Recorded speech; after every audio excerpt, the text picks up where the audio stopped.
हाँ तो बच्चों, आज हम स्टार्ट करेंगे एक्सरसाइज 4.2 का इंट्रो। एक्सरसाइज से पहले इंट्रो कराने का जो मकसद मेरा है वो यही है कि एक्सरसाइज में अंदर जाने से पहले उसमें किस टाइप के सवाल मिलेंगे आपको, किस टाइप की समस्याएं आएंगी, उनको सॉल्व करने के लिए क्या कुछ पहले से ही हमको मालूम होना चाहिए। तो इन्हीं सब बातों को जानने के लिए हम लोग जो है वो इंट्रो वाला ही पार्ट स्टार्ट करते हैं। ठीक है, तो ये हमारा इंट्रो वाला ही पार्ट है जो कि लंबा बन सकता है, क्योंकि इंट्रो में ही मैं आपको लगभग हर कुछ जानकारी मैं आपको देता हूँ। ठीक है, और इसके ही थ्रू आपके लिए फिर सब कुछ इजी हो जाता है। तो मैं इंट्रो में इसके साथ साथ आपके एग्जांपल्स भी करवाता हूँ। अगर वीडियो की लेंथ यदि कुछ ज़्यादा ही लेंथ अगर कुछ लंबी रहेगी तो मैं इसको 2 पार्ट में डाल दूंगा, और वरना फिर 1 पार्ट में डालूंगा। है ना, 1 पार्ट में आपकी मैक्सिमम 1.5 घंटे की वीडियो आती है। तो अब 1.5 घंटे की बात में क्या है कि लोगों को देख देख के फिर दिक्कत पड़ती है ना, एक लंबा 1.5 घंटा भाई एक साथ ही बैठ के पढ़ना। तो वैसे कोई दिक्कत होनी नहीं चाहिए, क्योंकि आप सभी लोग जो अपनी अपनी कोचिंग में जाते हो तो वहां भी आप लोगों को 1 से 1.5 घंटा की ही कोचिंग मिलती है ना। उसमें भी आप लोग को वहां ही बैठना पड़ता है। हाँ, बस फर्क इतना है कि आपको यहाँ पर थोड़ा मौज मस्ती नहीं मिल पाएगी, वहां पे आपको थोड़ा सा मौज मस्ती मिल जाती है। ठीक है, तो भाई स्टार्ट करते हैं हम लोग अपना एक्सरसाइज 4.2 का इंट्रो। इसमें क्या दिया हुआ है आपको, इसमें लिखा है आपके पास प्रॉपर्टीज ऑफ डिटर्मिनेंट्स। तो प्रॉपर्टीज ऑफ डिटर्मिनेंट्स में हमें पढ़ना क्या है। तो यहां पर आपको इस एक्सरसाइज से पहले आपको सिक्स प्रॉपर्टीज आपको ये बताई जाएंगी, जो कि क्या करेंगे, वो आपके डिटर्मिनेंट को और इजी कर देंगे। सपोज हम लोग को जो भी डिटर्मिनेंट था उसको सॉल्व करने के लिए उसको एक्सपेंड करते थे। अब एक्सपेंड करने के लिए हमें या तो उसमें आपको कोई भी रो या फिर कोई भी कॉलम में आपको ज्यादा से ज्यादा भाई जीरो मिल जाए, है ना, इसी के लिए सॉल्व करते थे हम लोग। पर यदि ज्यादा से ज्यादा जीरो नहीं मिल रहे हैं तो उनको हम लोग कैसे जीरो बना सकते हैं, या फिर कुछ और चीजें मिल जाती हैं कि जिसको देख के हमको पता लग सकता है कि इस वाले डिटरमिनेंट का आंसर आपका टोटल का ही आंसर आपका जीरो आ जाएगा। तो ऐसी कई चीजों के बारे में आपको इन प्रॉपर्टीज से आपको सीखने को मिलेगा, या कुछ नई चीजें आप उसको देख के आप सॉल्व करने के आप कुछ नए फंडे पता चलेंगे। तो ये जो प्रॉपर्टी है आपकी किसी भी ऑर्डर की स्क्वायर मैट्रिक्स के डिटरमिनेंट को फाइंड करने के लिए लगती है।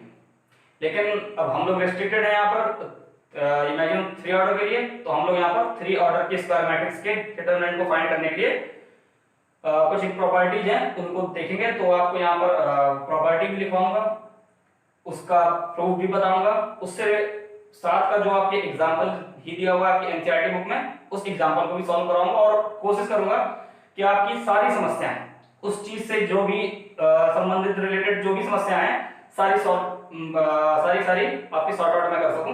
तो ध्यान देंगे। तो आपका इसमें है आपका जो सबसे जो फर्स्ट प्रॉपर्टी है उसकी स्टेटमेंट ये लिखी है कि the value of the determinant remains unchanged if its rows and columns are interchanged. तो मतलब समझते हैं क्या है। तो ये प्रॉपर्टी 1 में आपको लिखा हुआ है कि the value of the determinant remains unchanged. ये लिखा है कि इसमें डिटर्मिनेंट की जो भी वैल्यू है वो आपकी अनचेंज्ड रहेगी, मतलब चेंज नहीं होगी अगर if its rows and columns are interchange. अगर हम लोग उस डिटर्मिनेंट के जो भी रोज हैं और जो भी कॉलम है उनको आपस में इंटरचेंज कर लें, यानी कि फर्स्ट रो को फर्स्ट कॉलम के साथ, सेकेंड रो को सेकेंड कॉलम के साथ और थर्ड रो को थर्ड कॉलम के साथ यदि इंटरचेंज करते हैं तो इससे जो भी एक नई डिटर्मिनेंट वाली जो आपके पास सीरीज आएगी उसका जो भी आंसर निकलना होगा, उसका जो भी डिटर्मिनेंट निकलना होगा वो आपका इक्वल आएगा। तो समझते जरा। तो इसमें प्रूफ के लिए उसने एक वही यहाँ पे लिखा है, एक कोई इसने यहाँ पे एक डिटर्मिनेंट लिखा है जो कि डेल्टा है। इसमें लिखा आपका सपोज a1 a2 a3, ठीक है। फिर b1 b2 b3 c1 c2 c3, ये कोई भी आपके पास एक डिटर्मिनेंट है। हमको इसमें ये शो करना है, इसका इस प्रॉपर्टी का ही प्रूफ करना है कि अगर मैं इसके जो भी रोज हैं उनको कॉलम बना दूं तो जो एक नया डिटरमिनेंट निकल के आएगा उसकी वैल्यू अनचेंज रहेगी, उसकी वैल्यू चेंज नहीं होगी।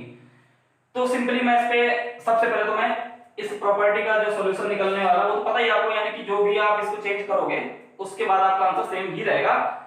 तो मैं काम करता हूं, पहले मैं इसको फर्स्टली एक नॉर्मल मैं इसको सॉल्व करता हूं, इसका आंसर क्या निकल के आएगा, फिर मैं इसके रो और कॉलम को भी आपस में इंटरचेंज करूंगा, उसका आंसर क्या निकल के आएगा, वो फिर वो दोनों चीजें को आप देख सकते हो कि हाँ वाकई में आंसर सेम आया नहीं आया।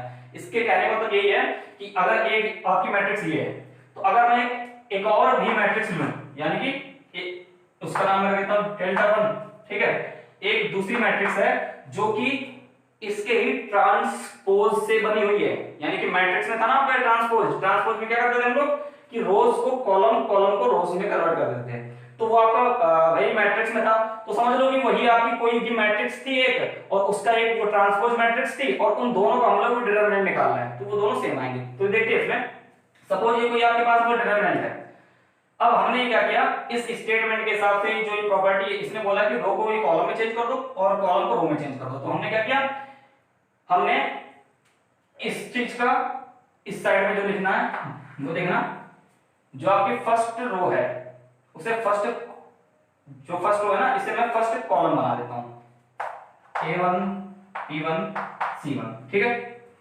सेकंड रो को सेकंड कॉलम बना देता हूं, A2 P2 C2, और जो आपकी थर्ड रो है उसे मैं थर्ड कॉलम बना देता हूं, A3 P3 C3।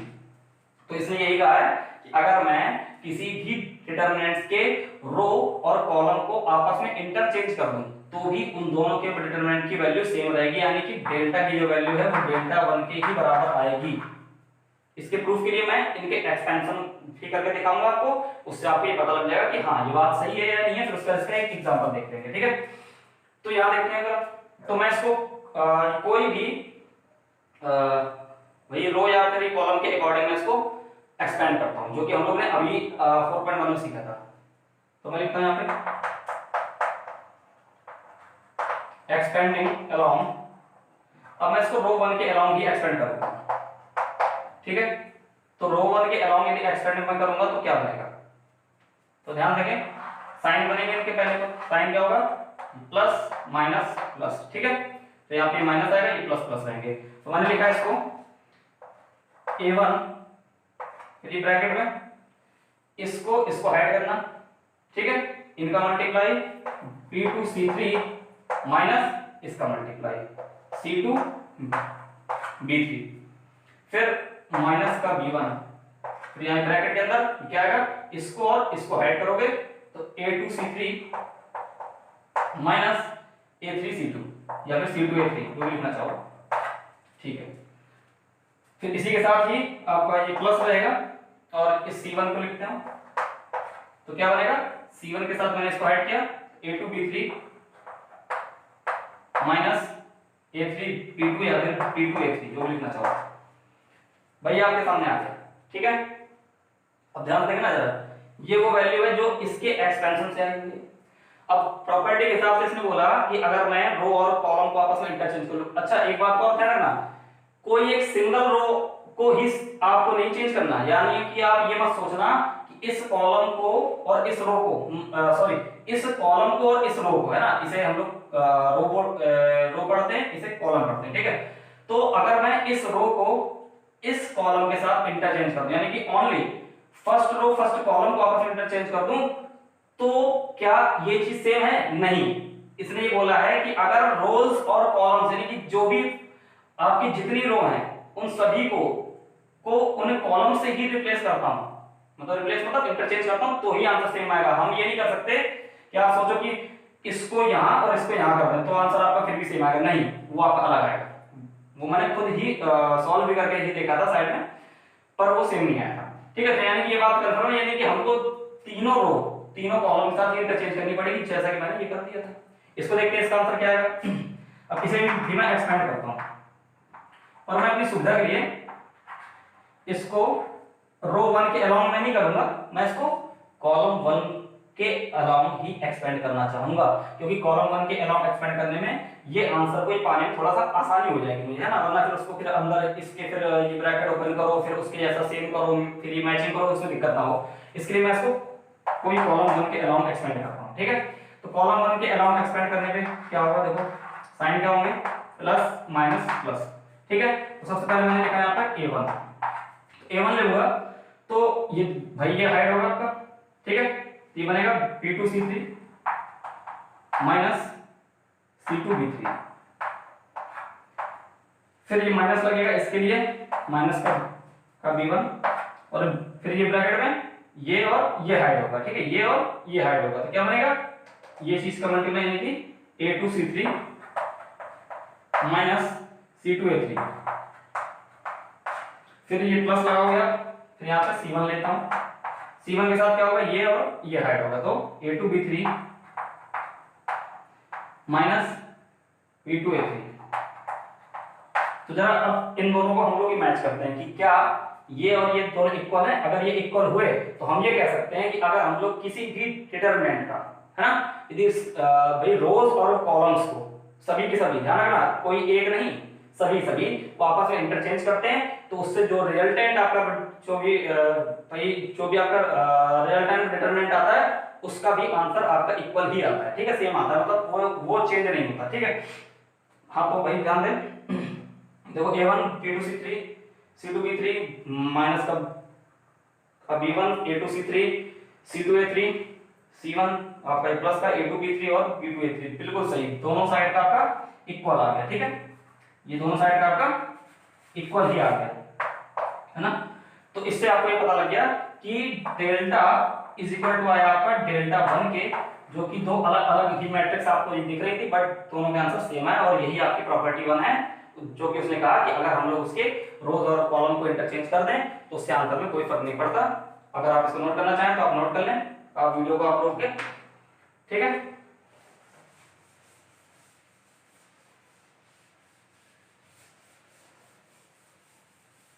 तो बेटा इससे एक रिजल्ट आपके सामने आता है कि अगर कोई ए मैट्रिक्स है आपके पास, ठीक है, मैंने ए लिखा है, ए का डिटरमिनेंट नहीं लिखा, ए लिखा सिर्फ, और एक कोई मैट्रिक्स है आपकी ए डैश, और भाई ए डैश ये कैसी है, ये आपकी ट्रांसपोज ऑफ ए है, ट्रांसपोज ऑफ ए। ट्रांसपोज का मतलब समझते हो ना कि रो को हम लोग ने कॉलम में ही इंटरचेंज कर रखा हो, यानी कि जितनी भी रोज हैं उनको सभी कॉलम के साथ में इंटरचेंज कर दिया हो, ये आपके मैट्रिक्स में आपको ये बताया गया। तो ऐसे केस में क्या होता है कि अगर हम लोग डिटरमिनेंट ऑफ ए लेते हैं और वो डिटरमिनेंट ऑफ ए डैश लेते हैं तो दोनों का आंसर क्या आता है, इक्वल आता है, ठीक है। अच्छा, इसके ही बेस पे मैं एक आपको, अच्छा हाँ, इसकी कुछ नोटेशंस वगैरह यदि आप लिखना चाहते हैं, कभी आप यदि कोई भी ऑपरेशन यदि आप लगाते हो तो वहां पे आपको लिखना पड़ता है कि उसको सिंबॉलिक फॉर्म में आप लिखते कैसे हो। तो आप जब भी आप इसको इंटरचेंज करोगे तो उसके लिए ऑपरेशन लिखोगे तो कैसे लिखोगे, आप लिखोगे ri, और ये देखो ये दोनों साइड ये लगा रहा हूं एरो में, तो ये दोनों साइड एरो है, और यहां लिख रहा हूं ci, और ध्यान रखना सभी रोज सभी कॉलम के साथ ही इंटरचेंज करना है। भाई यहां पे आपका आप लिख सकते हो कि i इक्वल टू 1 2 3, मतलब कि जो भी आपके पास रोज या कॉलम है उसके लिए, ठीक है। तो 1 में तो आप चेंज नहीं करते कुछ, है ना, वो वही रहता है, 2 में आप चेंज करोगे, 3 करोगे या फिर इससे ज्यादा, है ना। तो आपको मैक्सिमम आपको जो आपकी +2 है इसमें आपको एनसीईआरटी के हिसाब से आपको मैक्सिमम 3 तक ही आपको सॉल्व करना है। तो आप इनको सभी को लिखोगे, और साथ में आप चाहो तो इसको और अच्छा करने के लिए यदि सपोज इसके साथ वाला ही, जैसे कि आपके पास भाई 3 ऑर्डर की मैट्रिक्स होती, सॉरी मैट्रिक्स मतलब भाई अगर उसका डिटरमिनेंट होता तो उसको हम लोग ऐसे लिखते R1 interchange with C1 comma R2 interchange with C2 comma R3 interchange with C3, इस प्रकार से लिखते, फिर उसको हम लोग इंटरचेंज करते, है ना, ये ऑपरेशन को लिखते हैं पहले, उसके बाद चेंज करते हैं, ठीक है, और इस प्रकार से आप उसका सॉल्यूशन निकाल सकते हो। चलो तो देखते हैं इसका एक एग्जांपल देखते हैं जो आपकी एनसीईआरटी की बुक में दिया हुआ है, एनसीईआरटी में आपको दिया हुआ है एग्जांपल नंबर 6, ठीक है, तो इसको देखते हैं एग्जांपल नंबर 6 क्या है।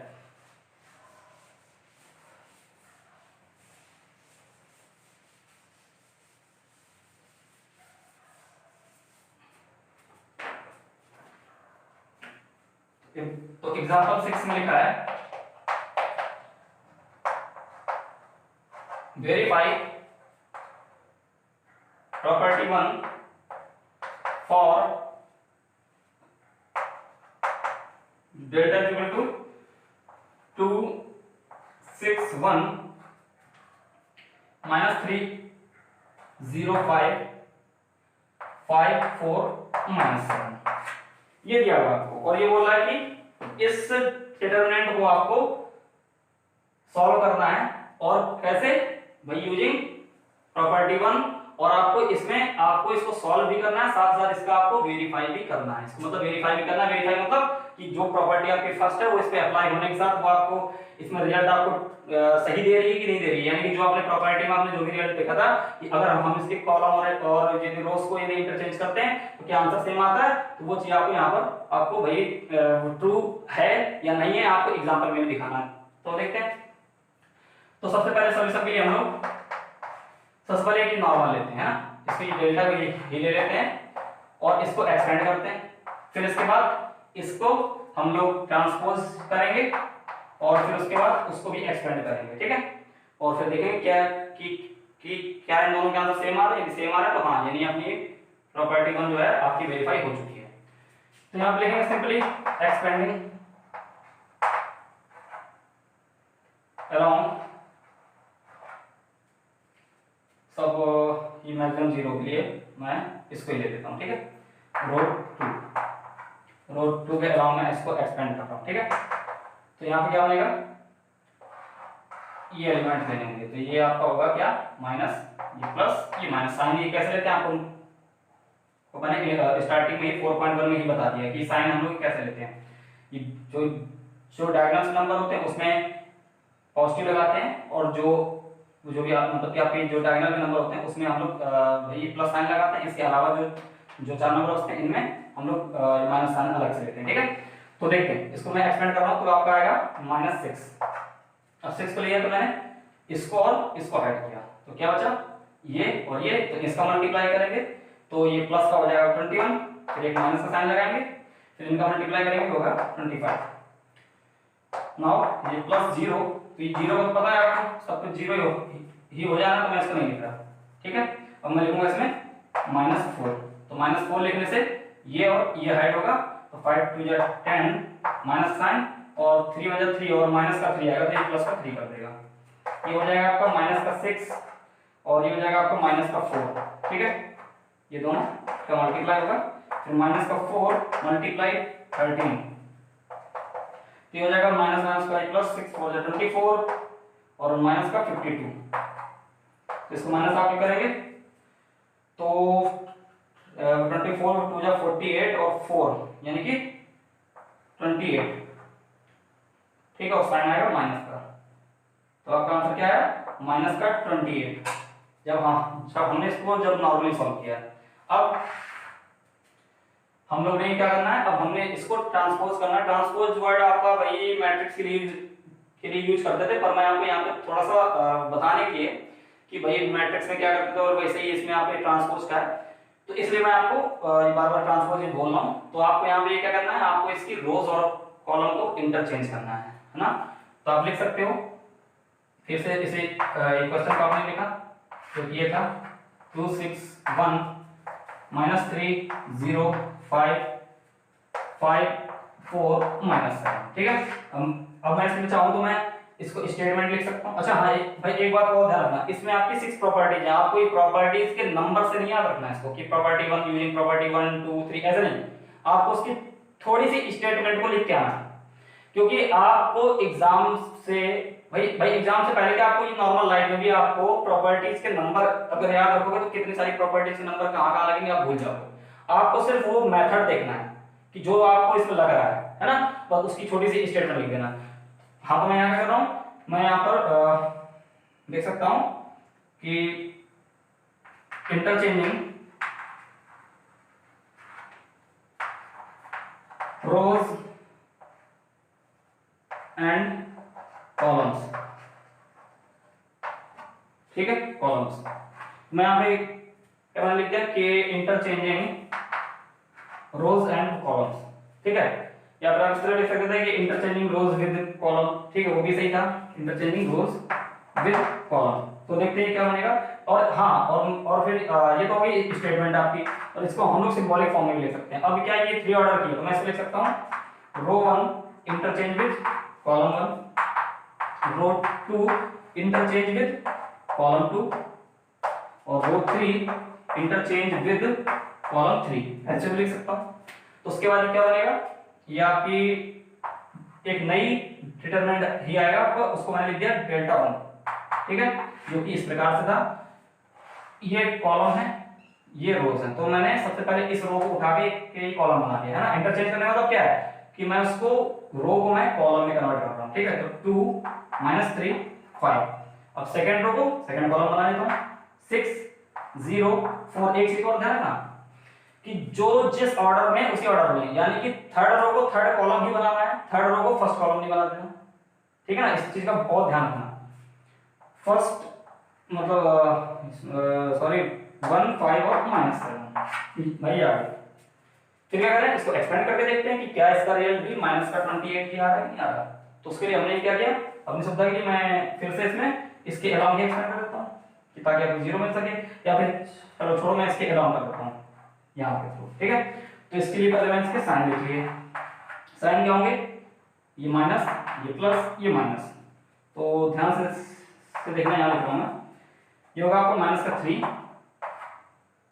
और साथ में ये माइनस भी था, तो ये प्लस हो जाएगा, ठीक है। तो ये +3 हो जाएगा, ये और ये हाइड होगा, तो क्या बचेगा, ये 6 7 जा 42, यानी -42।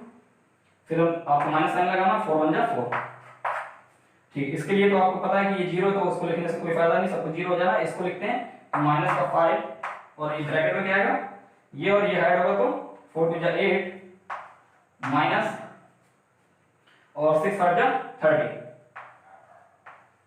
ये लो जी।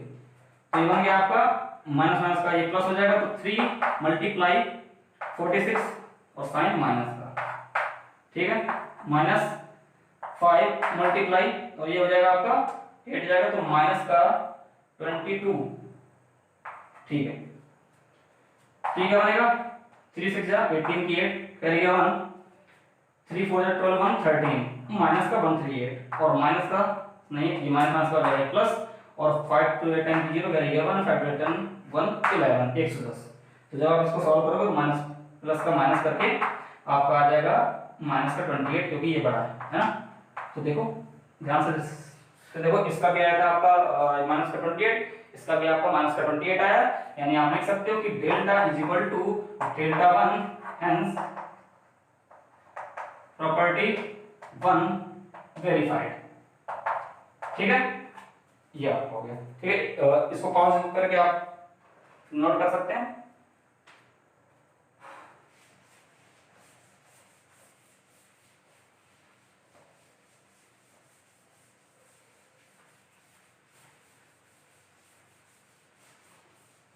इसके बाद आपकी जो सेकंड प्रॉपर्टी है उसकी स्टेटमेंट को लिखता हूं मैं।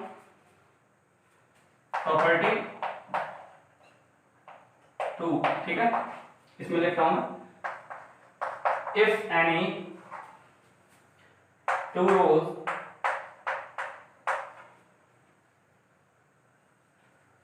or columns of a determinant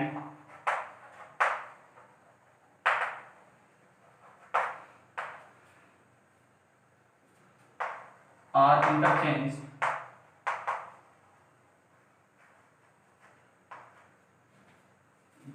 then sign of determinant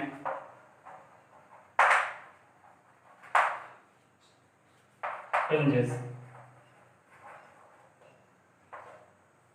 ठीक है।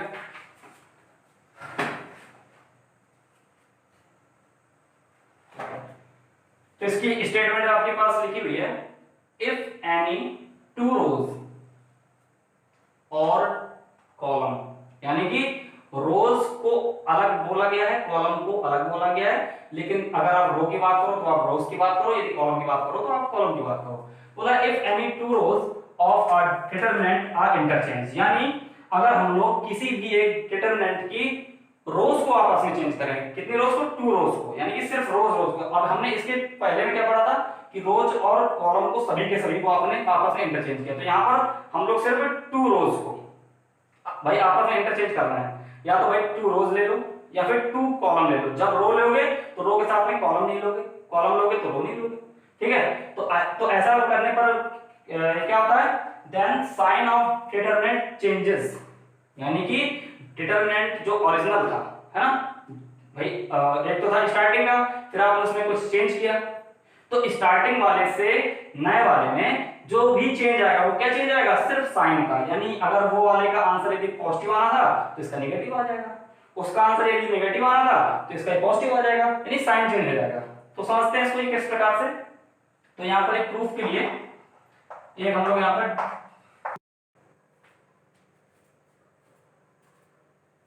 हाँ, तो इसका प्रूफ देखते हैं हम लोग कि एक डिटरमिनेंट, हाँ हम यहाँ पर हाईलाइट कर लेते हैं, a1 b1 c1 a2 b2 c2 a3 b3 c3, ठीक है। अब बच्चों हमने यहाँ पर एक ये डिटरमिनेंट ही ले रखा है, इसका हम लोग सबसे पहले ही इसका एक नॉर्मली हम लोग मतलब कि विदाउट यूजिंग प्रॉपर्टी हम लोग इसका एक नॉर्मली सबसे पहले इसका एक डिटरमिनेंट की वैल्यू निकालते हैं कि डेल्टा की वैल्यू क्या आएगी, इसको सिंपली सॉल्व करने पे, ठीक है।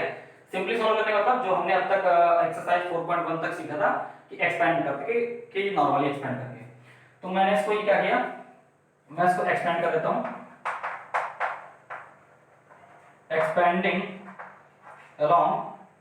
अब मैं इसको कोई भी रो के ही या फिर कॉलम के अलोंग इसको एक्सपेंड कर सकता हूं, तो मैंने इसको रो 1 के अलोंग एक्सपेंड कर दिया।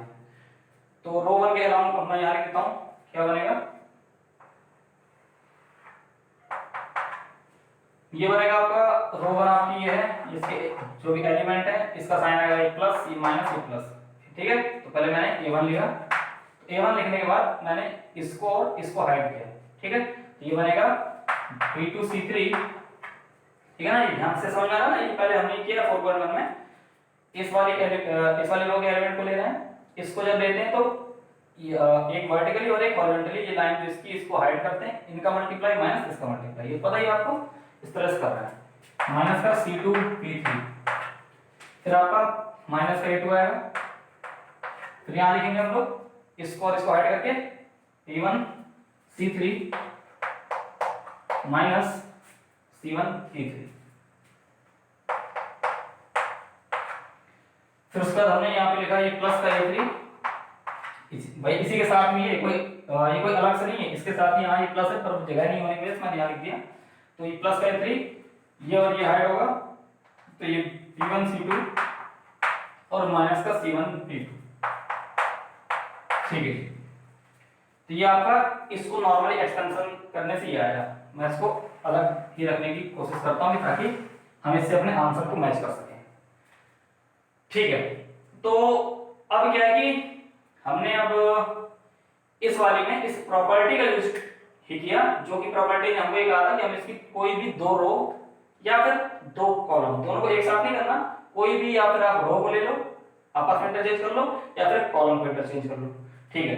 तो मैंने फिर से इसको डेल्टा लिखा, पहले तो मैंने ये क्वेश्चन को स्टेटमेंट को वापसी उतारा, इसको लिखा simply a2 b2 c2 a3 b3 c3।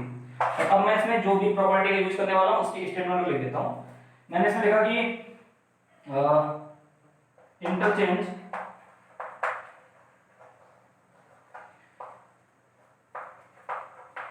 रो की जगह मैं सिंबल लिखता हूं r, अब मैं कोई भी दो रो का आपस में इंटरचेंज कर सकता हूं, ठीक है। तो एनसीईआरटी के हिसाब से कर लेते हैं या फिर अपने हिसाब से जैसा मर्जी, तो मैं यहाँ पे काम करता हूँ कि r2 और r3 इन दोनों को आपस में इंटरचेंज कर रहा हूँ, ठीक है। इन दोनों कर रहा हूँ, है ना, शायद एनसीईआरटी ने आपको शायद इन दोनों को इंटरचेंज किया है, तो कोई नहीं, हम इसको कर लेते हैं, क्या दिक्कत है, हमने इन दोनों को इंटरचेंज किया, r2 मतलब इंटरचेंज, मैं इस तरह लिखता हूँ रो 2 एंड रो 3, है ना। तो मैंने यहाँ पर रो 2 और रो 3 को आपस में इंटरचेंज किया है, एक तो ये आपके हो गई भाई ये तो वर्डिंग हो गई, और मैं इसको सिंबॉलिक फॉर्म में भी इस तरह लिख सकता हूँ, कैसे r2 इंटरचेंज विद r3, ठीक है। ये आप इस तरह से लिख सकते हो या इस तरह से भी लिख सकते हो, आपको कुल मिला के प्रॉपर्टी का नंबर नहीं याद करना, प्रॉपर्टी की स्टेटमेंट का थोड़ा सा वर्ड याद रखना कि जिसका आप लिख सको, है ना, क्योंकि आप नंबर याद नहीं रख पाओगे, याद रख लेते तो अच्छी बात, लेकिन एग्जामिनर के सामने आप सो ये करो कि आपने क्या चीज यूज किया। तो आपने क्या किया, रो 2 को रो 3 के साथ इंटरचेंज किया। तो इंटरचेंज करने से क्या होगा, इस वाली रो के सारे एलिमेंट यहाँ और इसके ऊपर चले जाएंगे। ठीक है, चलो। अच्छा, हम लोग यहाँ पर कोई एक रो को कोई कॉलम के साथ नहीं कर सकते। सपोज करो कि आपके मन में आ जाए कि सर हम लोग रो 2 को कॉलम 2 के साथ हम रिप्लेस कर सकते हैं, तो कर दो, लेकिन ये प्रॉपर्टी नहीं लगेगी, है ना, क्योंकि रो को रो के साथ ही करना है, कॉलम को कॉलम के साथ करना है ना, रो को कॉलम के साथ नहीं करना। चलो जी, तो देखते हैं कि जब इसको इंटरचेंज किया तो अब इसको इंटरचेंज करने के बाद क्या होगा, एक नई डिटरमिनेंट ही अपने पास सामने आएगा। तो उसका हमको कुछ नया नाम रखना पड़ेगा, है ना। तो उसका हम लोग डेल्टा नाम नहीं रख सकते, क्योंकि एक इसको इंटरचेंज करने के बाद एक नया डिटरमिनेंट आपके सामने आएगा। तो उसका नाम मैं रखता हूं डेल्टा 1। ठीक है, तो डेल्टा 1 रख रहा हूं। तो अब मैंने आपकी रो 2 और रो 3 को ही आपस में इंटरचेंज किया, तो रो 1 तो आपकी एज इट इज रहेगी, A1 A2 A3। ठीक है, इस रो को नीचे और इस रो को ऊपर, यानी कि C1 C2 C3 और B1 B2 B3। ठीक है जी। अब मैं इसको एक्सपेंड करता हूं और एक्सपेंड करके इसका जो आंसर है वो लिखता हूं। ठीक है, तो मैं लिखता हूं इसमें एक्सपेंडिंग अलोंग। अच्छा, इसको एक्सपेंड करने के लिए आप कोई भी कॉलम या फिर कोई भी रो के हिसाब से इसको एक्सपेंड कर सकते हो। ये नहीं सोचना कि जब हमने इसमें रो इंटरचेंज किया तो इसको हम लोग कॉलम के अलाउंग नहीं एक्सपेंड कर सकते, ऐसा नहीं है। आपने रो को आपने इंटरचेंज किया तो भी उससे कोई दिक्कत नहीं, क्योंकि आप तो इसका आंसर निकालने के लिए एक्सपेंशन कर रहे हो, और भाई एक्सपेंशन के लिए चाहे रो का यूज करो चाहे कॉलम का यूज करो, उसमें कोई दिक्कत नहीं है। एक्सपेंडिंग अलोंग, और मैंने इसको अपनी सुविधा के लिए ताकि अपना आंसर आपको ऐसा ही जल्दी मिल जाए, उसके लिए मैंने इसको रो 1 के अलाउंग ही एक्सपेंड करना चाहता हूं। ठीक है, मैं इसको R1 लिख देता हूं। ठीक है, तो अब मैं इसको रो 1 के अलाउंग जब एक्सपेंड करूंगा तो अब ध्यान देना, ये पहले मैंने ये लिखा था, फिर ये किया, फिर ये किया, अब इसके आगे यहाँ से लिखना शुरू करो, है ना। थोड़ा जगह का अभाव रहता है, इसलिए यहाँ लिखना पड़ जाता है। तो आप समझ सकते हो, आप कंटिन्यू आपकी नजरें यहीं पे हैं, ध्यान यहीं पे, तो कोई दिक्कत नहीं आएगी। तो मैं इसको R1 के अलाउंग जब एक्सपेंड मैं करूंगा तो क्या बनेगा, ध्यान देखना, ये एलिमेंट होंगे आपके प्लस माइनस और ये प्लस, ये होगा आपका A1 और ये ब्रैकेट के अंदर क्या आएगा, ये हाइड हो जाएगा, तो C2 B3 और P2 C3 माइनस का P2 C3, फिर आपका क्या आएगा, ये माइनस का A2 आएगा, ये ब्रैकेट आएगा, ये और ये हाइड होंगे तो C1 B3 और माइनस का ये B1 C3, फिर ये प्लस लगेगा आपका A3 के लिए, और ये क्या बनेगा, ये और ये हाइड होगा तो C1 P2 माइनस ये B1 C2। अब हमको जो ये प्रॉपर्टी यूज करनी थी उसमें इसलिए बोला था कि अगर हम लोग इसकी कोई भी दो रोज को या फिर कोई भी दो कॉलम को आपस में इंटरचेंज करना चाहिए। एक बात और फिर से बता दूं कि एक साथ आप दो रो को ही आपस में इंटरचेंज करो, है ना। अगर आपने दो को चेंज किया फिर इसी में ही आपने फिर से दो को चेंज कर दिया तो आपका आंसर वही आएगा जो एग्जैक्टली वो पहले वाले का आना था, है ना। क्योंकि दो रो को चेंज करोगे आप एक नया साइन आएगा, फिर आपने फिर से दो को चेंज कर दिया, कोई भी दो, है ना, या तो इसको कर लो या फिर आप दो कॉलम भी चेंज कर सकते हो तब, है ना। एक बार रो चेंज कर लिया है, दोबारा में आप कॉलम भी चेंज कर लो तो क्या होगा, चाहे कॉलम चेंज करो चाहे रो चेंज करो, एक बार रो चेंज करने से एक सपोज करो कि नेगेटिव साइन आया आपके पास, ठीक है। और इसको चेंज जब आपने रो को चेंज किया फिर आपने क्या किया, कोई भी दो कॉलम या फिर कोई भी दो रो को आपस में फिर चेंज कर लिया तो उससे एक और माइनस साइन आ गया, तो क्या हो जाएगा, ये प्लस आ जाएगा, यानी कि वही इसका जो आंसर आना था वही सेम दोबारा आ जाएगा, ठीक है।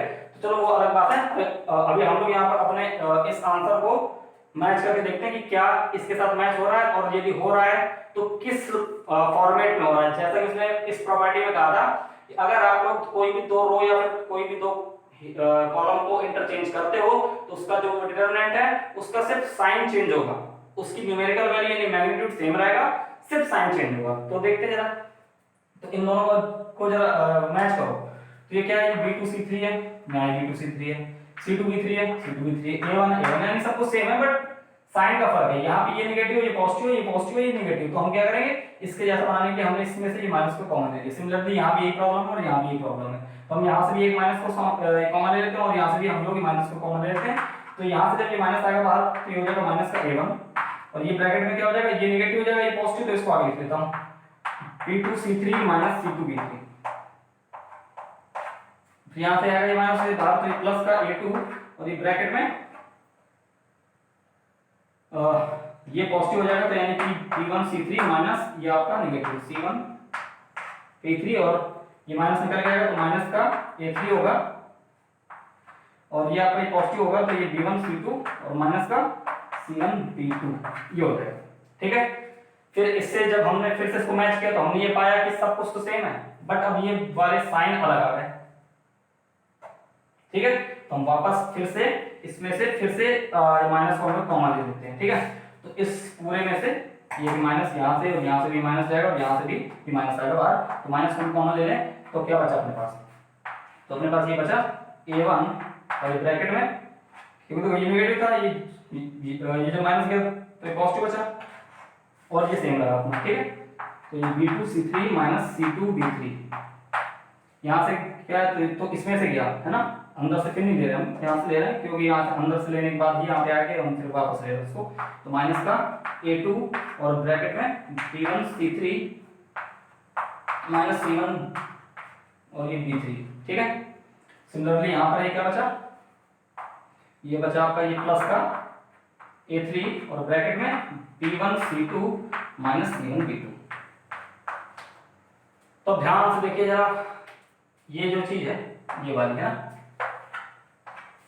ये वैल्यू है ना कि ये मैट्रिक्स का साइन है। ठीक है, ये आपका ये लार्ज ब्रैकेट है सिंपल, तो ये वैल्यू और अब ये वैल्यू ये दोनों आपस में सेम है, बिल्कुल सेम है। ठीक है, ध्यान से देख सकते हो।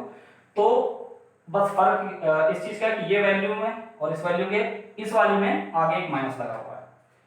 तो बस यही ही थी अपनी प्रॉपर्टी। अगर हम लोग किसी भी डिटरमिनेंट्स के कोई भी दो रोज को या फिर कोई भी दो कॉलम को आपस में इंटरचेंज करते हैं तो जो रिजल्टेंट डिटरमिनेंट होता है उसमें एक सिर्फ साइन का चेंज आ जाता है। साइन का चेंज मतलब कि पुराने वाले की जो वैल्यू आई थी और नए वाले की वैल्यू आई है उन दोनों में सिर्फ एक साइन चेंज हो जाएगा, यानी इसकी जो वैल्यू आई थी उससे उसका साइन चेंज हो जाएगा। साइन चेंज भाई, साइन चेंज होने का मतलब यदि ये पॉजिटिव है तो वो नेगेटिव हो जाएगा, ये नेगेटिव है तो वो पॉजिटिव आंसर आएगा। ये नहीं मतलब समझना कि हमेशा मतलब कि जो भी आंसर आएगा उसका वो नेगेटिव ही आएगा। नेगेटिव आने का मतलब ये कि अगर अंदर की वैल्यू सपोज करो इसको सॉल्व करने से आपका आता है यदि माइनस का 28 आता तो वो जो आपका इसको जब आपने जब इसकी रो चेंज की तो जो नया वो डेल्टा बना यानी कि डेल्टा 1 बना उसकी वैल्यू क्या आएगी, इसका भी नेगेटिव साइन वैल्यू यानी कि पॉजिटिव 28 आएगी। अगर सपोज वो होती है आपकी क्या पॉजिटिव होती है इसकी वैल्यू, तो इसका जब हमने जब रो को चेंज किया तो एक नया जो ये डेल्टा बना इसकी जो वैल्यू आएगी वो क्या आएगी, ये पॉजिटिव है, तो फिर आपने इसमें एक नेगेटिव साइन यानी कि अगर नेगेटिव है तो ये पॉजिटिव हो जाएगी और ये पॉजिटिव है तो ये नेगेटिव हो जाएगी, ऐसा आंसर आता है। ठीक है, चलो जी, तो ये बात का आपका प्रूफ यहाँ पे साफ साफ दिख रहा है, तो मैं इसको इस बात को लिख सकता हूँ यहाँ पर कि हमने इस चीज को प्रूफ कर लिया कि अगर हम लोग कोई भी डिटरमिनेंट्स की दो रोज या फिर दो कॉलम को आपस में इंटरचेंज करते हैं तो उनके जो भी डिटरमिनेंट्स हैं उनमें सिर्फ और सिर्फ एक माइनस साइन का फर्क आ जाता है। भाई माइनस साइन का मतलब साइन का है ना, हमेशा ये माइनस का फर्क नहीं आएगा क्योंकि अगर भाई ये आपका नेगेटिव है तो वो पॉजिटिव है, क्योंकि यदि ये नेगेटिव वैल्यू है तो उसका नेगेटिव लेंगे तो क्या हो जाएगा, पॉजिटिव हो जाएगा ना। तो समझ रहे हो आप लोग, तो ये प्रॉपर्टी आपकी यहाँ पर प्रूफ हो गई है और इसके ही अकॉर्डिंग हम एक आपकी किताब का ही भाई एनसीईआरटी वाली ये बुक का एक एग्जांपल है उसको देखते हैं, उसके हिसाब से हम समझते हैं कि एक्चुअली में हो क्या है। क्योंकि ये तो आपकी एक चलो जनरल एक प्रूफ था, अब हम लोग इस प्रॉपर्टी को वेरीफाई करते हैं कोई एक सवाल में, एक न्यूमेरिकल में। ठीक है, तो सबसे पहले मैं इसको एक लिखा देता हूं, जो अगर आप लिखना चाहो इसको लिख लो। ठीक है, आप वीडियो को रोक सकते हो और लिख सकते हो और मैं इसमें मिटा देता हूं। ठीक है,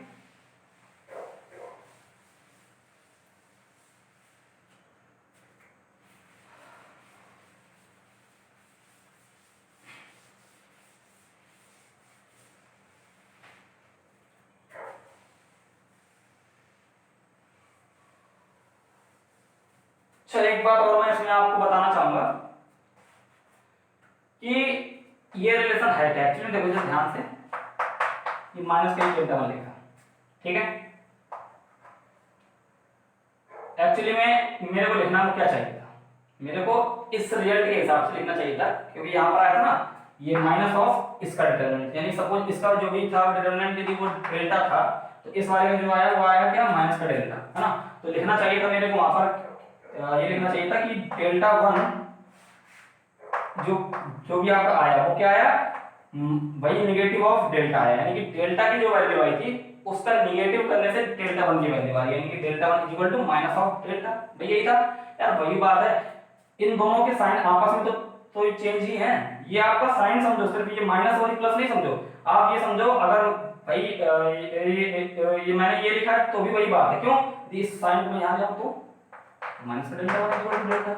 अब बोलो सर क्या ये माइनस यहाँ जा सकता है, हाँ क्योंकि ये डिटरमिनेंट है, यानी यहाँ पर हम इसको सॉल्व करेंगे तो एक न्यूमेरिकल वैल्यू मिलेगी हमको, और उस वैल्यू में आप माइनस को यहाँ ले जा सकते हो, जैसे कि आपका x is equal to minus का सॉरी ये माइनस यहाँ लगा, सपोज करो यहाँ लगा है, तो माइनस का x इज इक्वल टू ये क्यों लिखा है, तो हम क्या कर सकते हैं x इज इक्वल टू इसको वहाँ ले जाते हैं माइनस क्यों हो जाता है ना, तो हाँ तो वही तरह है सिमिलरली, यानी कि अगर delta one is equal to minus का डेल्टा है तो माइनस को यहाँ ले जाओ, तो माइनस का delta one is equal to delta, इस तरह भी हो सकता है, तो चाहे ये बात लिख लो चाहे ये बात लिख लो, दोनों सही है, क्योंकि दोनों में आपस में साइन का चेंज है, यदि ये पॉजिटिव है तो ये नेगेटिव है, ये नेगेटिव है तो वो पॉजिटिव है, ठीक है ना, सिंपल बात है ना, क्योंकि दोनों के साइन आपस में चेंज होंगे बट न्यूमेरिकल वैल्यू सेम होगी, इसकी वैल्यू यदि आपकी यदि 5 है ये भी 5 होगा, बट फर्क भाई इस बात का होगा यदि ये आपका ये पॉजिटिव आया था तो वो नेगेटिव रहा होगा, या फिर यदि ये नेगेटिव रहा है तो ये आपका ये पॉजिटिव रहा होगा,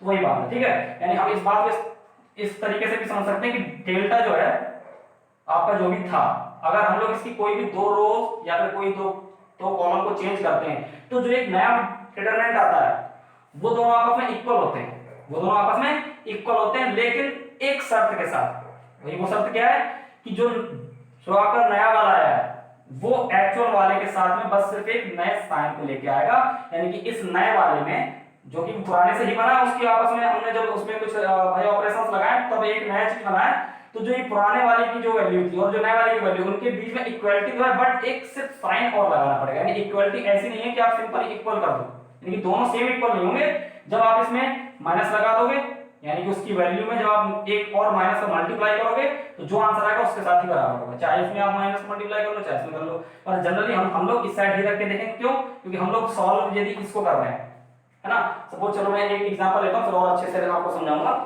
हाँ तो ये बात तो कर पाओगे ना कि यहाँ से हमने जो भी सॉल्व किया था एक वैल्यू आई थी, है ना, और यहाँ से भी सॉल्व करने से क्या आई थी वो माइनस ऑफ वैल्यू आई थी, यही वैल्यू यहाँ पे आई थी, हमने सपोज करो कि डेल्टा वैल्यू आई थी सॉल्व करने से, इसको सॉल्व करने से जो वैल्यू आई उसमें हमने पाया कि यही डेल्टा ही था बट माइनस का डेल्टा था, यानी कि डेल्टा वन की वैल्यू आपकी कितनी आई थी, डेल्टा वन आई थी आपकी माइनस के डेल्टा के बराबर, तो ये तो आया था, फिर हम चाहे तो माइनस यहाँ ले जाए क्योंकि एक न्यूमेरिकल वैल्यू है, ठीक है ना, तो इस माइनस का आप यहाँ ले जाओ, यानी कि डेल्टा इक्वल टू आपका माइनस का डेल्टा है ना, डेल्टा इक्वल टू माइनस का डेल्टा वन हो जाएगा, यानी कि दोनों की वैल्यू आपस में सिर्फ एक साइन के अपोजिट होने से ही सेम है, यानी यदि ये नेगेटिव तो वो पॉजिटिव है, तो ये नेगेटिव और ये पॉजिटिव तो वो नेगेटिव, जो भी है समझ लो। तो चलो अब एक काम करते हैं हम लोग इसके आगे इसका एक एग्जांपल सॉल्व कर लेते हैं जो कि आपको पूरी अच्छी जानकारी देगा।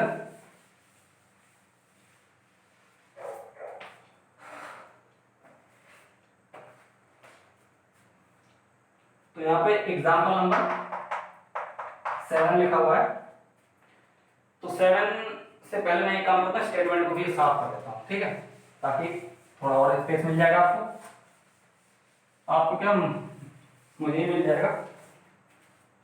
तो एग्जांपल नंबर जो 7 है वो एक्चुअली में एग्जांपल नंबर 6 ही था, है ना, वही सेम है, तो यानी कि हमको इसके सेम होने की वजह से एक चीज का पता लग जाएगा कि इसका जो ये डिटरमिनेंट आएगा वो वही आएगा जो कि 6 वाले में आता है, यानी कि माइनस का 28, ठीक है, तो लिख लेते हैं पहले डेल्टा इज इक्वल टू यहाँ पे लिखा हुआ है 2 6 1 -3 0 5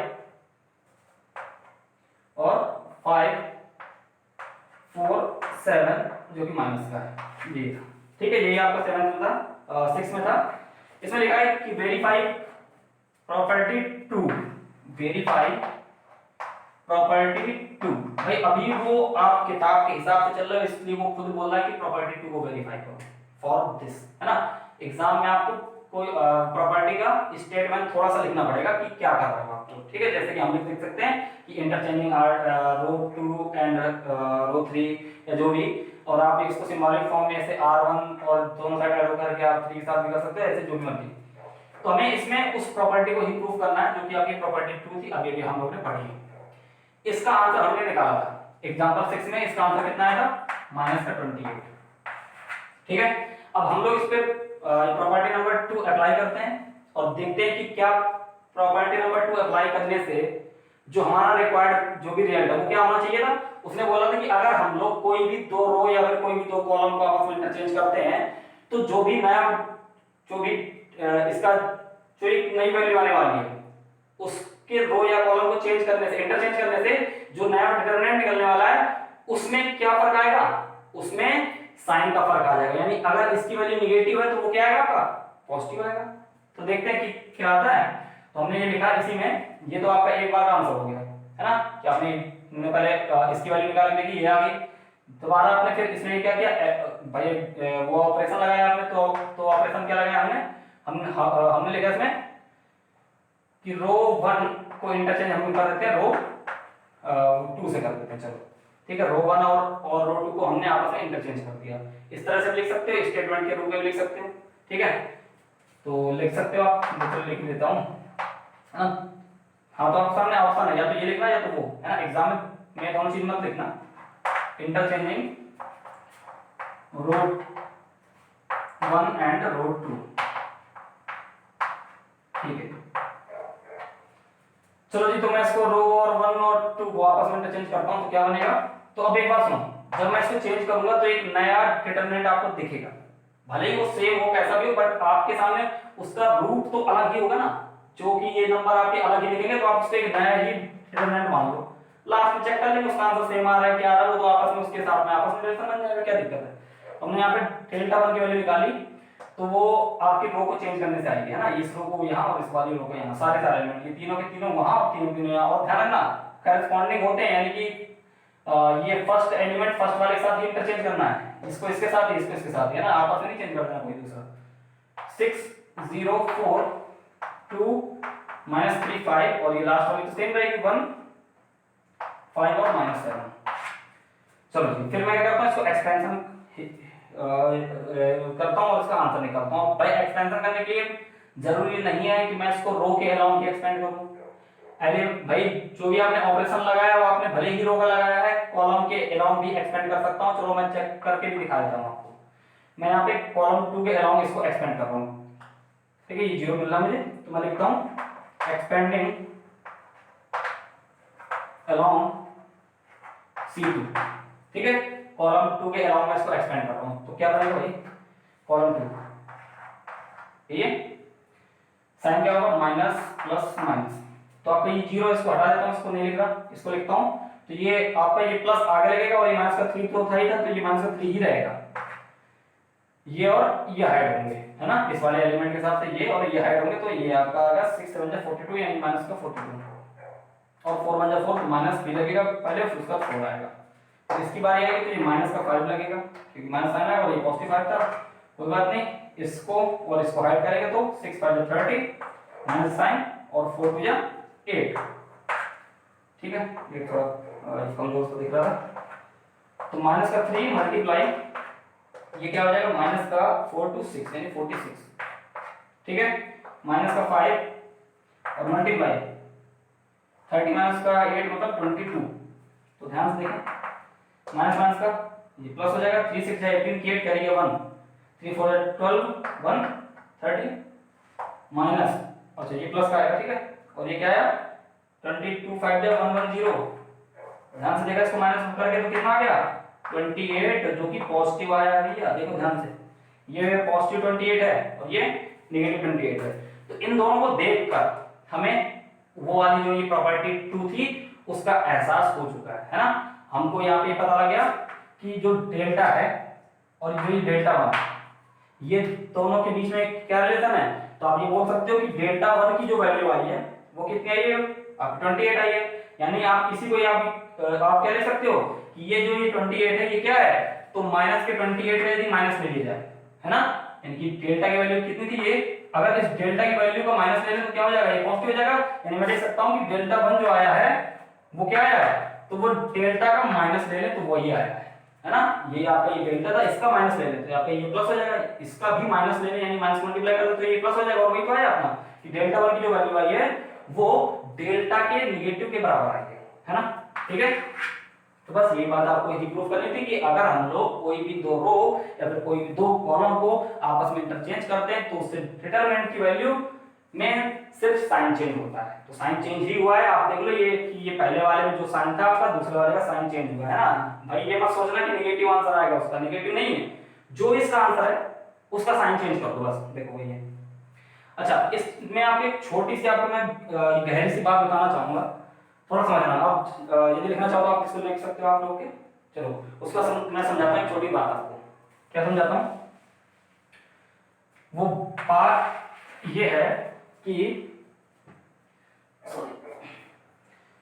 हमने यहाँ पर ये देखा कि अगर हम लोग डेल्टा की वैल्यू को सॉल्व कर रहे हैं, है ना, एक बात ध्यान रखना, ये जो आपको क्वेश्चन में अप्लाई करना है, सपोज हम यहाँ पे डेल्टा था ये 2 6 1 -3 0 5 5 4 -7, है ना, हमारे सामने ये क्वेश्चन था, हमको इसको सॉल्व करना था। अब इसको सॉल्व करने के लिए हम जो आंसर निकालेंगे वो क्या है, डेल्टा 1 का आंसर निकालेंगे क्या, एक नई मैट्रिक्स का आंसर निकालेंगे क्या, नहीं ना, हम आंसर किसका निकालेंगे, डेल्टा का ही, हमको वो डेल्टा का ही आंसर निकालना है, यानी ये कोई भी आपके पास डिटरमिनेंट है इसका आंसर निकालना है, ना कि आपको ये बोलेगा कि नहीं आप डिटरमिनेंट आप क्या एक नया ही डिटरमिनेंट बना दो उसका आंसर निकालो, नहीं, आपने डेल्टा ये है, यदि ए है तो ए का, है ना, यदि ए लिखा होता तो आपको डिटरमिनेंट ऑफ ए का ही आंसर निकालना होता, ठीक है, तो जो भी चीज है आपको उसका आंसर निकालना है। पर अगर मैं इसमें कोई भी दो रो को आपस में इंटरचेंज करता हूं तो एक नया ही डिटरमिनेंट बन जाएगा, अगर सपोज आप इसमें रो को चेंज कर दिया तो आपका डेल्टा 1 बन रहा है ना, ये डेल्टा 1 बन रहा नहीं बन रहा, सपोज मैंने इन दोनों का आपस में चेंज किया या फिर इसी के ही अकॉर्डिंग मैंने रो 1 और रो 2 को आपस में इंटरचेंज किया इन दोनों को, तो ये क्या बन गया 6 0 4 और 2 -3 5 और 1 5 -7, ठीक है, ध्यान रखना। तो अगर मैंने यहाँ पर रो 1 इंटरचेंज कर दी रो 2 के साथ तो मेरे सामने एक नई डिटरमिनेंट बन जाएगा, है ना, जो कि अब मैं इसको क्या लिखूंगा, मैं इसको डेल्टा तो लिख नहीं सकता, मैं इसको लिखूंगा एक नया डिटरमिनेंट, पर हमको आंसर इसका नहीं निकालना, हमको निकालना इसका, तो अब क्या करें, हमने ऑपरेशन भी लगाना था शायद कुछ इजी करने के लिए, हमने शायद इसमें ऑपरेशन लगाया था, पर हमें तो चाहिए यहाँ पे डेल्टा, तो हाँ क्या मैं डेल्टा 1 की जगह इसको लिख सकता हूँ, लिख सकता हूँ, लेकिन शर्त क्या है कि आपको माइनस ऑफ डेल्टा लिखना पड़ेगा, क्योंकि आपने यहाँ पर एलिमेंट्री नहीं, आपने जो भी आपने ऑपरेशन लगाया, जो कि एलिमेंट्री ऑपरेशन आपको वहां रखते थे, जो आपके मैट्रिक्स थी वहां रखते थे, वही चीज ही बार बार आती है उनमें, तो कोई बात नहीं। तो देखिए जरा, तो हमने इसका आंसर निकालना था, हमको डेल्टा चाहिए था, पर यहाँ से हम लोग जो निकालेंगे वो क्या है, डेल्टा 1 आएगा, तो इस चीज का ध्यान रखना, तो हमको डेल्टा 1 तो निकालना नहीं था, वो यहाँ तो हमने वेरीफाई ये करने के लिए निकाला था कि डेल्टा का आंसर क्या था, यदि नॉर्मल सॉल्व करें और यदि इसकी रो को आपस में चेंज करें तो जो नई जो ये डिटरमिनेंट बनता है उसका आंसर ये आ रहा है, और वो हमको वो चीज हमने यहाँ पर ही प्रूफ कर ली, ठीक है। पर यहाँ पर हमारे सामने सपोज ये क्वेश्चन होता, क्वेश्चन में हमको ये ऑपरेशन लगाना पड़ गया, तो इस ऑपरेशन को लगाने के बाद क्या हम लोग इस वाले डिटरमिनेंट का नाम ये लिखेंगे, लिखना तो पड़ सकता है, पर आपको आंसर इसका तो निकालना नहीं है, आपको निकालना आंसर इसका, तो ये लिखा है ये लिखेंगे, कैसे लिखेंगे, तो आप इस डेल्टा की जगह आप क्या लिख सकते हो, आप लिख सकते हो माइनस का डेल्टा, लिख सकते नहीं, क्यों, क्योंकि आपको बताया गया है कि डेल्टा से जो डेल्टा 1 बनता है और यदि हमने रो को चेंज किया है तो जो डेल्टा 1 बना है उसकी वैल्यू किसके बराबर होगी, माइनस ऑफ डेल्टा की, यानी कि जो यहाँ पर डेल्टा 1 था इसकी वैल्यू अब क्या बन जाएगी, इसकी वैल्यू अब आपकी बन चुकी होगी इस वाले का नेगेटिव साइन, यानी इसको सॉल्व करने से जो वैल्यू आएगी वो क्या आएगी, माइनस का डेल्टा आएगी, यानी कि मैं डेल्टा 1 को इसके साथ ही आपस में चेंज करके इसको लिख सकता हूं माइनस का डेल्टा। तो मुझे एक्चुअली में तो माइनस का डेल्टा नहीं चाहिए, मुझे क्या चाहिए, डेल्टा, तो मैं इस माइनस को वहां ले जाता हूं, ऐसे यहाँ पे बाहर रखा हुआ मैंने, अब मैं क्या करूंगा कि डेल्टा की वैल्यू भी निकलेगी यहाँ से, तो माइनस निकालूंगा, ऐसे ये बाहर रखा रहेगा और इसको सॉल्व करूंगा मैं, इसको सॉल्व करने से क्या आएगा, ध्यान देखो इसको सॉल्व करने से, सिर्फ इसको सॉल्व करने से क्या आएगा आपका ये का इसका आया था आंसर क्या 28, और ये बाहर तो माइनस रखा ही है, यानी कि डेल्टा की वैल्यू कितनी आएगी -28। ध्यान से देखो डेल्टा की वैल्यू कितनी है -28। तो इस प्रकार से आपको समझना है कि जब भी आप डेल्टा निकाल रहे हो, तो अगर आपने ये वाला, अगर आपने ये ऑपरेशन लगाया है यानी ये वाली प्रॉपर्टी लगाई है, तो आपने ये क्या करना है कि जो आंसर आएगा आपका ये वो डेल्टा ही आए, इसके लिए आपने क्या करना है कि आपने जो भी ऑपरेशन है इसमें लगाने के बाद जो नई डिटरमिनेंट का जो फॉर्मेट आया है उसके आगे बस सिर्फ एक माइनस लगा देना। तो उससे क्या होगा कि डेल्टा की वैल्यू भी आएगी, बट वो माइनस लग जाने से क्या होगा डेल्टा की वैल्यू ही आएगी, क्योंकि ये वैल्यू आपकी आएगी जो वो आपकी इस वाले के अपोजिट साइन की आएगी। तो एक नया साइन लगा दो अपनी ओर से, यानी कि ताकि वो चीज आपकी बैलेंस होकर वापस ये बन जाए। इस चीज को आप ध्यान रखना थोड़ा सा, ठीक है। इसके आगे हम लोग अब प्रॉपर्टी 3 को लिखते हैं, और वो आपकी बहुत ही इजी और अच्छी प्रॉपर्टी है, जो कि आपके कुछ क्वेश्चंस में आपकी मदद भी करेगी। ध्यान से देखना। तो मैं इसकी स्टेटमेंट को लिख रहा हूं अभी, और उसको बहुत ही ध्यान से देखना, क्योंकि अच्छी प्रॉपर्टी आपको कई जगह आपके लिए हेल्पफुल है, क्योंकि ये प्रॉपर्टी आपका आंसर को ही जीरो कर देगी, आंसर को ही जीरो कर देगी। देखना जरा, तो प्रॉपर्टी नंबर 3 की स्टेटमेंट लिख रहा हूं।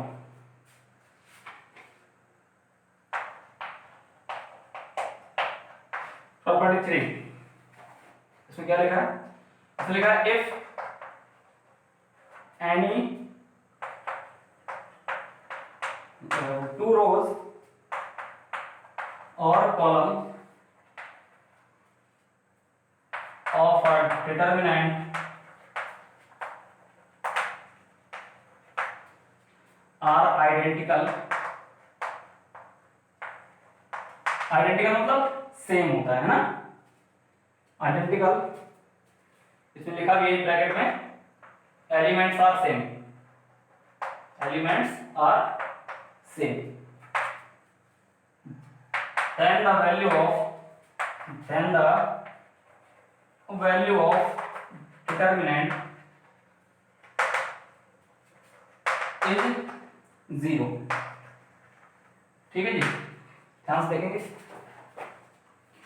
इसमें लिखा है अगर कोई भी 2 रो या फिर 2 कॉलम, ठीक है ना, समझ सकते हो आप। यदि रो की बात करेंगे तो रो को ही आपस में बात करेंगे, कॉलम की बात करेंगे तो कॉलम की आपस में बात करते हैं।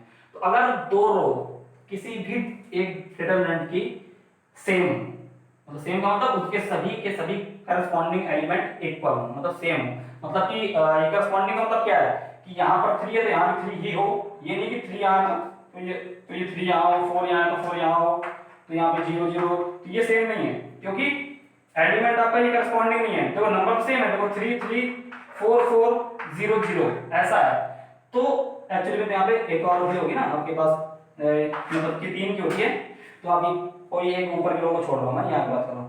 तो ये देखो सेम नंबर तो है, बट वो करस्पॉन्डिंग नहीं है, तो इस चीज की बात नहीं कर रहा हूँ, वो बात इस चीज की कर रहा है कि जब करस्पॉन्डिंग एलिमेंट सेम हो, ठीक है। यानी कि अगर मैं आपके सामने एक लिखता हूँ कि ये डेल्टा है, ठीक है, ये भाई A1 P1 C1 ये लिखा हुआ है, यहाँ पर A2 B2 C2, और यहाँ पर फिर से A1 B1 C1 ये लिखा हुआ है। इसने बोला कि अगर कोई भी डिटरमिनेंट की एनी 2 रोज है ना, कोई भी 2 रो, अब यहाँ पर ये 2 रो या फिर ये कॉलम भी हो सकते थे, ठीक है ना, यदि वो आइडेंटिकल है यानी उनके करस्पॉन्डिंग एलिमेंट सेम है, तो यहाँ पे A1 यहीं पे A1 यानी उसी पोजीशन में, यानी फर्स्ट पोजीशन में, सेकंड पोजीशन में, थर्ड पोजीशन में, ठीक है, A1 A1 B1 B1 C1 C1 यानी ये रो और ये रो आपकी इक्वल है, तो क्या होता है then the value of determinant is 0। तो इसकी वैल्यू जो आएगी वो आपको सॉल्व नहीं करना, आपको डायरेक्टली इसका आंसर 0 लिख देना है। अब बात समझाएंगे कि सर कि प्रूफ भी करके दिखाओ, तो इसका ये प्रूफ करने के लिए आपको कुछ ज्यादा एक्सपेंशन नहीं करना। एक्सपेंशन वाला जो ये प्रूफ है वो हम लोग उसमें कर लेंगे कोई एग्जांपल में। इसके बाद वाला जो एग्जांपल नंबर 8 है, इसको हम यहाँ पे थोड़ा सा टेक्निकली समझ सकते हैं। कैसे, तो ध्यान देखो, मैं इसको बता रहा हूँ। अपने पास कोई भी ये डेल्टा था, यानी कि ये कोई भी एक डिटरमिनेंट है। अब ध्यान से देखो, अगर मैं इसमें रो को आपस में इंटरचेंज करने वाला ऑपरेशन लगाऊं तो क्या होगा, है ना। अभी हमने पढ़ लिया ना प्रॉपर्टी नंबर सेकंड में कि 2 रो को आपस में इंटरचेंज करते हैं तो उसमें साइन चेंज होता है ना। तो सपोज मैंने यहां पर इनकी भाई इसको मैंने रो आपस में इंटरचेंज कर दी, तो उसके लिए मैंने पहले लिखा कि R1 इंटरचेंज विद R3। मैं इन दोनों को ही चेंज कर रहा हूँ जानबूझ के, क्यों? क्योंकि इसको चेंज ही करने से मैं इसको रिजल्ट अच्छा दिखाता हूँ तुरंत, है ना? तो वो समझ आ रहा है कि वो रिजल्ट कैसा टेक्निकल है थोड़ा सा। तो R1 और R3 इन दोनों को आपस में मैंने इंटरचेंज किया। तो इंटरचेंज करने से एक नया जो डिटरमिनेंट आएगा वो क्या आएगा, ये रो को ऊपर लिख दूं और ये रो को नीचे, तो भी यही रो रहेगी और ये बीच वाली है। तो ध्यान से देखिए जरा, जब मैंने इनकी रो को आपस में इंटरचेंज किया तो ये तो ये नया बनेगा, है ना भाई? आप दोनों सभी सेम दिख रहा है, सेम दिख रहा है, ठीक है। अभी एक जो रूल पढ़ा हमने अभी अभी जस्ट कि अगर हम लोग कोई भी दो रो का आपस में इंटरचेंज करते हैं तो एक नया ही डिटरमिनेंट आता है। और एक्चुअली में जो ये डेल्टा वन है ये आपका है क्या, ये आपका माइनस का डेल्टा ही है ना? ये आपका माइनस का डेल्टा होता है। जब हम लोग रो को आपस में चेंज करते हैं तो जो नया डिटरमिनेंट आता है वो आपके ओरिजिनल वाले का बस साइन चेंज ही होता है ना? तो बात सुने, तो यानी कि अगर मैं इसको ध्यान से देखूं तो ये डेल्टा वन जो है और ये है, ये क्या है, ये ऑलरेडी आपका डेल्टा ही है। और हमने ये पढ़ा है अभी अब देखो ध्यान से, एक रूल ये कहता है कि जो डेल्टा वन है वो आपका माइनस डेल्टा के बराबर होगा, होगा कि नहीं होगा? आपने पढ़ा है कि डेल्टा वन की जो वैल्यू है वो भाई वो क्या होगी, डेल्टा के नेगेटिव साइन के बराबर होगी। और अभी अभी आपने जब आपने आइडेंटिकल वाली की रो सेम को आपने जब इंटरचेंज किया तो क्या होगा, तो आपने ये पाया कि यहां पर जो डेल्टा वन आया है वो आपका नेगेटिव नहीं, एग्जैक्टली सेम दिख रहा है इसके जैसा, है ना? इसके जैसा। हमने इसका आंसर नहीं निकाला अभी, हमने इसको सिर्फ देखा कि देखने से दोनों सेम ही है, बिल्कुल भाई डिट्टो सेम है। यानी कि डेल्टा वन जो है वो किसके बराबर आ गया, डेल्टा के बराबर आ गया है। आगे कि नहीं आ गया? देखो डेल्टा वन की वैल्यू अगर हमने इसको आपस में चेंज किया है तो जब नया जो ये डिटरमिनेंट ही निकल गया तो उसको एक नया नाम दे देते हैं, है ना? जिसके नया नाम दिया हमने, बट ये नया नाम देने से कुछ फर्क नहीं पड़ा क्योंकि ये जो चीज थी वही सेम आ गई। यानी कि जो नई चीज बनी वो भी आपकी वही आ गई, यानी कि डेल्टा वन इक्वल टू आपका डेल्टा है। और एक रूल पढ़ा है अभी हमने जो प्रॉपर्टी नंबर सेकंड, वो क्या कहता है रूल? वो रूल ये कहता है कि अगर आप कोई भी दो रो को या फिर कोई भी दो कॉलम को आप इंटरचेंज करते हो तो उससे क्या होता है कि जो आपका रियल टाइम जो आपका ये डिटरमिनेंट आएगा उसका साइन चेंज हो जाएगा। तो हमने सपोज कर लिया कि इसको हमने चेंज किया तो जो नया डिटरमिनेंट आया डेल्टा वन वो क्या आएगा, वो आएगा भाई वो पुराने वाले का साइन चेंज करके। तो भाई ये बात प्रॉपर्टी नंबर 2 से सही है, ये बात आंखों से सही है क्योंकि बिल्कुल सेम है। तो यानी हम देखें ध्यान रखें तो यदि अगर इसको देखें तो डेल्टा वन इसके बराबर भी है, डेल्टा वन इसके बराबर भी है, यानी ये दोनों आपस में भाई इक्वल होंगे नहीं होंगे? इक्वेशन 1 और 2 को सॉल्व करके देखो तो इक्वेशन 1 और 2 से आप देखो कि ये चीज के साथ भी इक्वल है, ये चीज के साथ भी इक्वल है। तो यानी ये दोनों पे आपस में इक्वल है, यानी मैं इसको लिख सकता हूं कि डेल्टा इक्वल टू माइनस का डेल्टा। ये लिख सकता हूं सिंपल सी बात है क्योंकि देखो मैंने इसमें रो को चेंज किया तो जो नया आया वो क्या आया, वो आपका डेल्टा वन नहीं है, एक्चुअली में वो क्या है, वो आपका डेल्टा ही आया। और रूल ये कहता है कि भाई डेल्टा तो आएगा लेकिन वो डेल्टा नहीं, वो माइनस का डेल्टा आएगा। तो हमने ये बोला कि हाँ भाई आपकी बात भी सही है, तो यानी कि यही वैल्यू आपकी माइनस का डेल्टा भी है, यही वैल्यू आपकी डेल्टा भी है और यही आपकी डेल्टा वन भी है। तो यानी हमने ध्यान से देखा यानी कि डेल्टा और आपका माइनस का डेल्टा दोनों ही इक्वल बात है ना? अब क्योंकि डेल्टा वन जो आया है वो ये आया है दिखने में ये डेल्टा ही है क्योंकि आपको दिख ही रहा है, साफ साफ दिख रहा है दोनों सेम चीज है। अच्छा, और रूल के हिसाब से चलें तो डेल्टा वन की जो वैल्यू होती है वो क्या होती है, इसके नेगेटिव के बराबर होती है ना? इसका जो नेगेटिव लेंगे तो ये है। तो इन दोनों को देख के हमको पता लगा ये। अब आप इसको ध्यान से देख के मुझे बताओ कि ऐसी कौन सी वैल्यू है जिसका नेगेटिव भी ले लें तो भी वो दोनों आपस में इक्वल रहता है? तो वो एक ही नंबर है, वो क्या है, जीरो। तो जीरो आपका ये पॉजिटिव हो या फिर आपका जीरो नेगेटिव हो, दोनों आपस में इक्वल ही होते हैं। यानी कि जीरो एक वो है भाई वो नंबर है तो इसमें या आपका प्लस और माइनस का कोई लोचा ही नहीं होता है ना? आप चाहे माइनस का जीरो बोलो चाहे प्लस का जीरो बोलो, जीरो जीरो ही होता है, ठीक है? तो वो सिंगल एक ही नंबर है कि जिसका नेगेटिव लिख लोगे तो भी वही रहता है ना? यदि आपने 5 लिखा और -5 लिखा तो दोनों इक्वल नहीं रहेंगे, पर ये आपने अगर जीरो लिखा है और कहीं से आपका माइनस का जीरो आया है तो भी आपका दोनों इक्वल ही है क्योंकि माइनस का जीरो मतलब जीरो ही है, ठीक है? अच्छा, तो इससे आपको ये पता लग गया कि इसका जो आंसर आएगा वो एक्चुअली में क्या आएगा, जीरो ही आएगा। पर कुछ लोग बोले सर अभी नहीं समझ में आया, तो उनके लिए भाई एक और रास्ता है क्या, आप इस साइड जाओ तो डेल्टा ये इस साइड आएगा तो क्या आएगा, ये plus delta equal to zero, ये क्या हो जाएगा 2 डेल्टा इक्वल टू 0, तो डेल्टा इक्वल टू 0/2 यानी कि डेल्टा की वैल्यू कितनी आ गई जीरो भाई, यही तो इतनी देर से मैं चिल्ला रहा हूं कि अगर कोई भी दो रो को, अगर आप ध्यान से देखो, यदि अगर कोई भी दो रो किसी भी डिटरमिनेंट की यदि आपकी आइडेंटिकल हैं, सेम है, तो उनका अगर आप लोग डिटरमिनेंट निकालते हो तो क्या आता है, जीरो आता है वो, है ना। वो कैसे आता है आपने देखा, अगर हमने ध्यान से देखें कि इसका आंसर जीरो आपका कैसे आ सकता है। एक तो ये तरीका है, आप इसको को एक्सपेंड कर लो, उससे भी आ जाएगा। एक्सपेंड तो ये करेंगे वो तो भाई वो तो एग्जांपल में भी कर लेंगे। यहाँ पे आप टेक्निकली भी आप ये पता कर सकते हो, क्योंकि आपको अभी अभी आपने प्रॉपर्टी नंबर 2 को आपने पढ़ा है। आपने पढ़ा कि अगर हम लोग इन दोनों रो को आपस में इंटरचेंज कर दें तो जो जो आपका जो भी नया आने वाला है उसकी वैल्यू आपकी क्या आएगी, तो ओरिजिनल वाले के बस नेगेटिव साइन को ले लो, वही आपका नया वाला आएगा। तो रूल के हिसाब से जो ये डेल्टा 1 बना है, इसको आंसर कितना होना चाहिए, माइनस के डेल्टा बराबर। अच्छा, और क्या बोला गया है, तो आपने जब इसको जब इंटरचेंज किया है तो एक्चुअली जो आपको दिख रहा है, एक तो था भाई आपका ये प्रैक्टिकली वर्जन, वो तो था ही था, और एक आपको आंखों से भी दिख रहा है कि हम एक जो जो नया बना है वो दोनों तो भाई सेम आ गए। यानी यही चीज आपकी ये भी थी, यानी कि डेल्टा 1 आपका और कुछ नहीं, डेल्टा 1 आपका डेल्टा ही है। और रूल के हिसाब से क्या था कि डेल्टा 1 की वैल्यू माइनस का डेल्टा के बराबर आना है, यानी कि दोनों ही बातें सही होनी चाहिए। और दोनों ही बातें सही होने का मतलब क्या है, ये इसके साथ बराबर है, इसके साथ भी बराबर है, ये दोनों भी आपस में इक्वल होने चाहिए। और ये दोनों एक ही साथ हो सकते हैं कि जब दोनों की वैल्यू सेम आपकी जीरो पे ही हो सकती है, क्योंकि जीरो ही वो वैल्यू है कि जिसका नेगेटिव और पॉजिटिव दोनों इक्वल आएंगे। तो आप इस तरह से भी लेके आप समझ सकते हो, इस तरह से ये हो गया। तो आप ये थी क्या प्रॉपर्टी नंबर 3, इसको लिख सकते हैं आप, थोड़ा समझने के लिए आप नोट कर सकते हैं, क्योंकि एनसीईआरटी वालों ने सिर्फ ये कुछ स्टेप यहाँ पे ये दिए हैं, ठीक है। इसके बाद ये तो उस तरह भी आप समझ सकते हो, इस तरह समझ सकते हो। इसका आप लिख सकते हो, तो मैं इसमें मिटा देता हूँ। एग्जाम्पल नंबर हाँ जी 8, ठीक है, एग्जाम्पल 8 देखते हैं। एक भाई 8 से आपको ये पता लग जाएगा कि वाकई में ये बात सही है कि नहीं है। अगर आपकी दो आइडेंटिकल रोज हैं या फिर कॉलम है तो आंसर उसका जीरो होता है कि नहीं होता। तो देखते हैं एग्जाम्पल नंबर 8 में से बोला इवैल्यूएट, है ना, क्योंकि वो आपसे इवैल्यूएट करेगा, क्योंकि ये कोई प्रॉपर्टी आपको कुछ ऑपरेशन नहीं करना पड़ा इसमें, आपको उसे डायरेक्टली बोल दिया दो रो या फिर दो कॉलम आपकी आइडेंटिकल है तो आंसर जीरो हो जाएगा। अच्छा, इस चीज का आपको फायदा मिलेगा, क्या फायदा मिलेगा, कहीं पे भी अगर आपको दो सेम नहीं होंगे तो आपने वहां पे कुछ ना कुछ काम करना पड़ेगा कि आपको दो रो सेम दिख जाए, और जहां भी दो रो या फिर दो कॉलम सेम दिख जाए और जैसे ही सेम दिख गए आप सारा आंसर ही उसका जीरो लिख दिया, बात खत्म, ठीक है।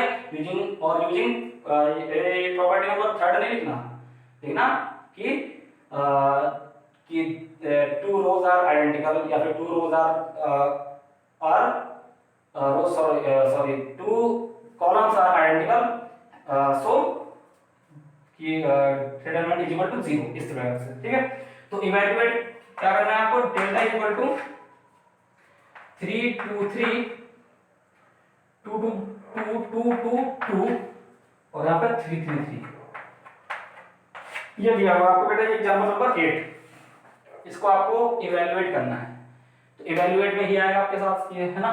तो ध्यान से देखा आपने कि ये आपकी रो 1 और ये रो 3 दोनों आपकी क्या है, आइडेंटिकल है, ठीक है। तो आप इसको आंसर आप डायरेक्टली जीरो लिख सकते हो, बट अभी आपको इसमें ये क्या करना है, आपको वेरीफाई करते हुए करना है, क्योंकि अभी आप लोग प्रॉपर्टी पढ़ रहे हो। चलो मैं इसको एक्सपेंड कर देता हूं, ठीक है। मैं लिखता हूं एक्सपेंडिंग अलोंग R1, ठीक है। मैं इसको R1 के अलोंग एक्सपेंड करता हूं तो क्या बनेगा, ध्यान से देखना। R1 मतलब ये प्लस माइनस ये प्लस, यानी कि 3 और ये हाइट हुआ तो 3 2 6 माइनस 3 2 6 0 मल्टीप्लाई 3 0 माइनस का 2 लिया मैंने तो 3 2 6 माइनस 3 3 9। ओ माय गॉड, ये भाई ये जीरो नहीं हुआ तो कोई बात नहीं, अगला देखते हैं। ये प्लस का 3 इसको स्क्वायर किया तो 2 2 4 माइनस 3 2 6, ये जीरो हो गया। चलो जी आपका ये क्या बना, तो माइनस का 2 मल्टीप्लाई 6 माइनस 9 यानी माइनस का 3 कितना हो गया, अभी देखते हैं इसको। प्लस का 3 मल्टीप्लाई 4 माइनस 6 मतलब माइनस का 2, यानी कि ये कितना हो गया, तो इसको भी देखते हैं। तो आपका पॉजिटिव 6 और 3 2 6 प्लस माइनस का माइनस, यानी कितना आ गया आंसर जीरो, अभी तो ऑलरेडी जीरो था तो आपका हो गया आंसर। तो आपकी वेरीफाई हो गई नहीं हो गई, तो इस तरह से आपने वेरीफाई कर लिया। अब इसके बाद हम लोग प्रॉपर्टी नंबर 4 करेंगे, तो आप लोग इसको नोट कर सकते हैं पॉज करके।